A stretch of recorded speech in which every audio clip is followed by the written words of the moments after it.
Shalom, bien-aimés dans les Seigneurs, que Dieu nous bénisse.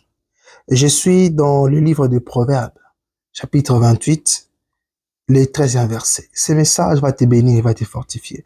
Lisons ceci. Celui qui cache ses transgressions ne prospère point, mais celui qui les avoue et les délaisse obtient miséricorde. Amen. Ici, on nous explique comment Dieu peut pardonner quelqu'un. Ici, on nous montre comment Dieu accepte une prière de quelqu'un qui veut se repentir. Quelqu'un qui veut abandonner le mal, toi qui es dans la sorcellerie, tu es dans la magie, toi qui es dans l'impudicité, tu es dans le vol, toi qui fais le mal et tu en es conscient, ou bien l'esprit t'interpelle maintenant à abandonner ce mal-là. Écoute, Dieu ne nous pardonne pas parce qu'on a pleuré, parce qu'on a versé des larmes. Dieu ne nous pardonne pas parce que on a passé 6 mois à la montagne. Dieu ne nous pardonne pas lorsqu'on lui donne de l'argent. Dieu nous pardonne avec ces versets ici. Ces versets l'expliquent mieux. Il dit, c'est lui, alléluia, c'est lui qui avoue. Donc, celui qui parle et qui délaisse obtient miséricorde.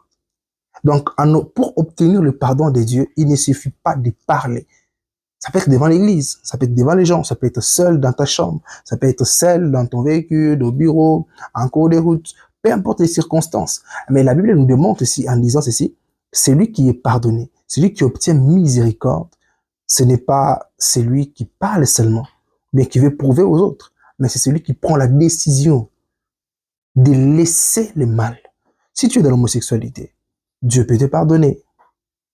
Si tu es dans le vol, dans les sciences occultes, dans la sorcellerie, si tu es dans la calomnie, le mensonge, Dieu peut te pardonner.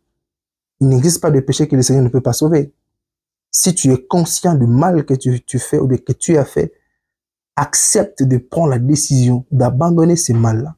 Et par la suite, confesse cela de ta bouche, dis Seigneur, je demande pardon pour ça. Pardonne-moi. C'est comme l'homme qui était à la croix avec le Seigneur. Hein? Dans son cœur, il était convaincu que Jésus-Christ est le Seigneur. Et en contredisant son ami, il a confessé cette conviction-là.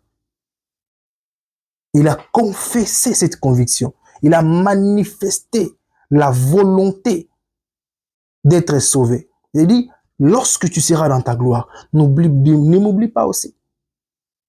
Donc nous voulons être pardonnés nous cherchons le pardon de Dieu.